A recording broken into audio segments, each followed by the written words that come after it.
नमस्कार, मैं हूं अनुज मिश्रा और आप देख रहे हैं अखबारों की सुर्खियां। आज के अखबारों की सुर्खियां में जनसत्ता के फ्रंट पेज पर अफगानिस्तान में आर्थिक परियोजना पर मिलकर काम करेंगे भारत और चीन। यानी कि प्रधानमंत्री नरेंद्र मोदी और चीनी राष्ट्रपति शी जिनपिंग ने युद्धग्रस्त अफगानिस्तान में आर्थिक परियोजना पर मिलकर काम करने पर सहमति जताई है और चीन के वुहान शहर में दोनों राष्ट्र प्रमुखों के बीच अनौपचारिक शिखर वार्ता में इस बात पर सहमति बनी है। विदेश मंत्रालय के अधिकारियों के अनुसार दोनों देशों के अधिकारी भविष्य में होने वाली चर्चाओं में परियोजनाओं की पहचान करेंगे और उनके तौर तरीकों व रूपरेखा पर भी काम करेंगे। यानी अफगानिस्तान में भारत और चीन द्वारा शुरू किए जाने वाला यह अपनी तरह की नई पहल होगी। दरअसल चीन अफगानिस्तान का सबसे बड़ा निवेशक है। चीन ने 2007 में $3 बिलियन के सौदे के तहत अफगानिस्तान के ऐनाक में तांबे की खदान को 30 साल की लीज पर लिया था। इस खदान से तांबे को चीन पहुंचाने में लगभग 6 महीने का समय लगता है, लेकिन दोनों देशों में 2016 में रेलवे लाइन पर समझौता कर कॉरिडोर तैयार कर लिया और अब महज 2 हफ्तों में तांबे को चीन पहुंचाया जा रहा है। इस सफल परियोजना के बाद चीन सरकार अफगानिस्तान में आर्थिक विकास को गति देने का खाका तैयार कर चुकी है। आप दूसरी तस्वीर भी देख रहे होंगे जहां पीएम मोदी किसी चीज़ को देख रहे हैं और सामने की तरफ जो चीनी राष्ट्रपति है वो मोदी की तरफ देखते हुए कुछ एक्सप्रेशन दे रहे हैं। मैं आपको बता दूं, सीमा पर बनाए रखेंगे शांति का जिक्र किया गया है। इसमें भारत और चीन सीमा विवाद कम करने के लिए तमाम संस्थानिक उपाय करेंगे। यानी इसमें अहम है दोनों देशों की सेनाओं के बीच संचार मजबूत किया जाएगा। प्रधानमंत्री नरेंद्र मोदी और चीन के राष्ट्रपति शी जिनपिंग की 2 दिवसीय अनौपचारिक शिखर वार्ता में यह अहम सहमति बनी कि सीमा पर शांति और संयम बनाए रखा जाएगा। दोनों नेता अपने देशों की सेना को रणनीति सामरिक दिशा निर्देश जारी करेंगे, जिससे कि सैन्य कमांडरों के बीच परस्पर संचार मजबूत किया जा सके। विदेश मंत्रालय की ओर से इस बैठक के बारे में जारी दस्तावेज में 11 सूत्री बिंदुओं और के बारे में विस्तृत ब्यौरा भी दिया गया। हालांकि पहले भी प्रधानमंत्री नरेंद्र मोदी कई बार मिल चुके हैं चीन के राष्ट्रपति से, लेकिन जब प्रधानमंत्री मोदी अपने देश लौट आते हैं फिर इसके बाद फिर से वही चीज़ें शुरू हो जाती हैं, सीमा विवाद को लेकर के, डोकलाम को विवाद को लेकर के, लेकिन वो चीज़ें सुलझती नहीं है। हालांकि आप आए हो, आपका सम्मान करते हैं, आपसे बात की जाएगी और बात का कोई मतलब नहीं निकलता है, तब शायद लगता है कि आपको कोई तवज्जो नहीं दी गई है। और हम कहते हैं कि हमारी विदेश नीति बहुत अच्छी है। विदेश नीति हालांकि अच्छी है और इसको ये भी नहीं कह सकते हैं, लेकिन एक जो दूसरी घटना एक है कि छत्तीसगढ़ में मुठभेड़ में महिला सहित 2 नक्सली ढेर। यानी कि छत्तीसगढ़ के सुकमा जिले में शनिवार को सुरक्षा बलों के साथ मुठभेड़ में एक महिला सहित 2 नक्सलियों की मौत हो गई। पुलिस के एक वरिष्ठ अधिकारी ने बताया कि मुठभेड़ में कई नक्सली घायल हुए और मरने वालों की संख्या बढ़ सकती है। मौके से हथियार भी बरामद किए गए। यह मुठभेड़ सुकमा जिले के निकटवर्ती बीजापुर जिले में हुई। मुठभेड़ में 6 महिलाओं सहित 8 नक्सलियों के मारे जाने के एक दिन बाद हुई है। यानी कि जो छत्तीसगढ़ के कई इलाका हैं जहां बहुत ज़्यादा नक्सली प्रभावित नक्सली ज़्यादा पाए जाते हैं और वहां पूरा इलाका जो है वो नक्सल प्रभावित है। हालांकि बहुत ज़्यादा रेस्क्यू या कहा जाए कि सेना द्वारा मुहिम चलाई जाती है उनको मारने के लिए, लेकिन तब भी नक्सलियों को आत्मसमर्पण कराने की मुहिम भी चलाई गई, लेकिन अभी भी कुछ न कुछ ऐसी चीज़ें निकल के आ जाती हैं। और ऐसा ही नहीं है कि नक्सली सिर्फ जो भारतीय सेना है, सेना ही नक्सलियों को मारती है। नक्सली भी कई बार घात लगाकर बैठे रहते हैं और कई जवानों को मार देते हैं।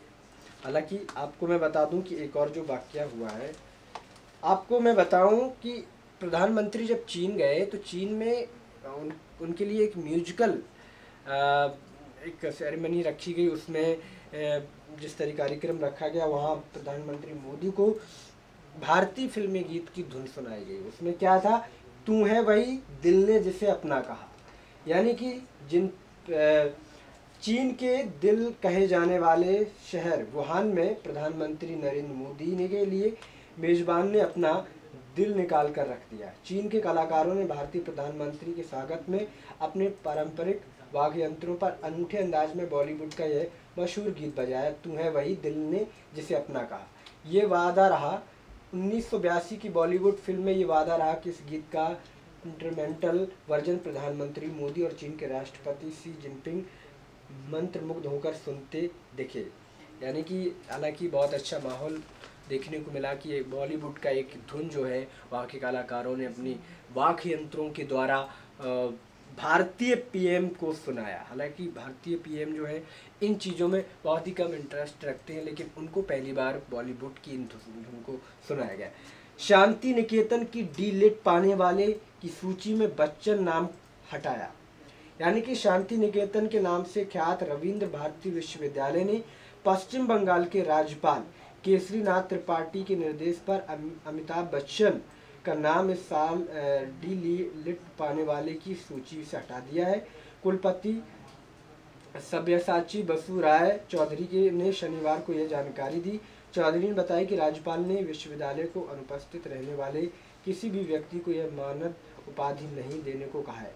बच्चन ने पहले कहा था कि वह शूटिंग संबंधी अपने पूर्व निर्धारण कार्यक्रम के कारण 8 मई को विश्वविद्यालय के 43वें दीक्षांत समारोह में डी.लिट उपाधि ग्रहण नहीं कर पाएंगे।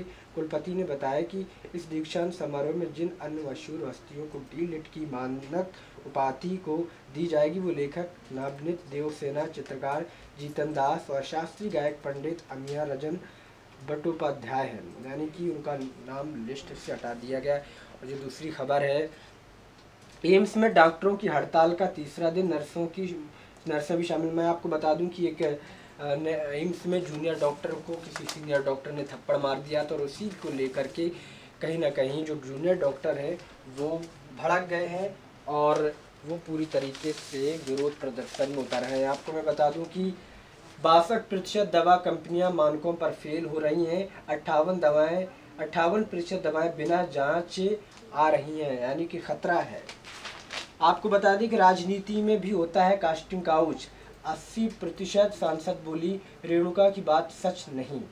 और आपको मैं बता दूं कि मेरी कॉम के बच्चों को नहीं पसंद बॉक्सिंग रिंग में मां का किसी को मारना या मार खाना। यानी कि मुक्केबाज जो मेरी कॉम है और उनके बच्चों को बॉक्सिंग पसंद नहीं है। जब वो लड़ती हैं रिंग में जा कर के एक दूसरे को मारती हैं या खुद पिटती हैं, तो शायद उनको उनके बच्चों को ये चीज़ पसंद नहीं है। उन्होंने साफ तौर पर कहा है कि गोल्ड कोस्ट कॉमनवेल्थ गेम्स 2018 में गोल्ड मेडल जीतने वाली बॉक्सर मेरी कॉम आराम के मूड में नहीं है। 5 बार ही विश्व चैंपियन मेरी कॉम अब अगस्त में होने वाले एशियन गेम्स में फिर गोल्ड पंच लगाने की तैयारी में जुट गई हैं। यानी कि मेरी कॉम भले ही उनका चाहे उम्र के उस पड़ाव में ना हो, लेकिन तब भी अपनी हिम्मत नहीं हारते हैं वो। आपको बता दूं कि सीलिंग का दायरा बढ़ा, टारगेट पर ज़्यादातर दुकानें, यानी कि दिल्ली के जो सीलिंग का मामला है वो कहीं ना कहीं ख़त्म नहीं हो पा रहा है। सुप्रीम कोर्ट की ओर से बनाई गई मॉनिटरिंग कमेटी ने राजधानी में सीलिंग का दायरा बढ़ा दिया है।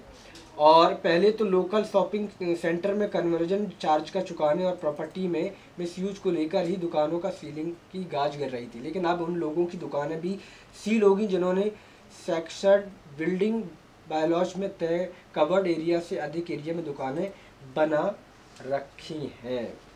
जी बिल्कुल। और मैं ख़ास खबर अगर मैं आपको बता दूं कि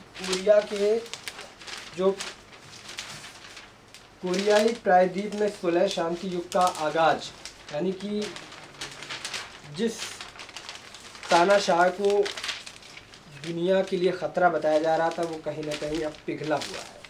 मैं आपको बता दूं कि उत्तर कोरिया ने शनिवार को कहा है कि उसके और दक्षिण कोरिया के बीच हुई ऐतिहासिक शिखर वार्ता ने कोरियाई प्रायद्वीप में सुलह और शांति के नए युग का आगाज किया है और एकता और समृद्धि की उम्मीद है। उत्तर कोरिया के नेता किम जोंग उन और दक्षिण कोरिया के राष्ट्रपति मून जे इनके बीच शुक्रवार को मुलाकात हुई थी। उत्तर कोरिया की सरकारी समाचार एजेंसी KCN ने कहा है कि इस अंतर कोरियाई ऐतिहासिक शिखर वार्ता ने राष्ट्रीय सुलह, एकता, शांति और समृद्धि की एक नए युग की शुरुआत की है। बीते 65 साल में यह पहला मौका था जब उत्तर कोरियाई नेता दक्षिण कोरिया पहुंचे थे। वार्ता के दौरान दोनों नेताओं ने एक दूसरे से जमकर बात की और गले भी मिले। यानी कि और जो आपको खेल जगत से बताऊं खबर में रैना के अर्धशतक से चेन्नई टीम संभली। यानी कि विस्फोटक बल्लेबाज सुरेश रैना ने शानदार प्रदर्शन करते हुए मुंबई इंडियंस के खिलाफ शनिवार को ताबड़तोड़ अर्धशतक लगाया। उसकी इस पारी के बावजूद चेन्नई सुपर किंग्स IPL के इस मैच में 5 विकेट पर सिर्फ 159 रन का स्कोर ही बना सके। यानी कि बहुत ही सुपर जो है वो कल पारी खेली गई। आज के लिए इतना ही, कल फिर मुलाकात होगी नई खबरों के साथ। तब तक के लिए नमस्कार।